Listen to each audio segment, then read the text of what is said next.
Hi, this is Infraready. This is one of our old devices. We just found one left in our cupboard, so this one will be going on eBay for sale. So basically it's a pressure pad, like a movement detector. So you place an object, in this instance we'll be including one of our illuminated figureheads. It's got an activation key in back and it requires 2 AA batteries.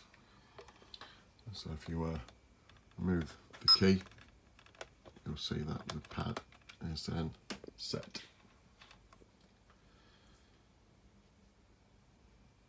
So you'd use calling techniques, etc., and trying to get some interaction with spirits to move the device. And then if the device is moved,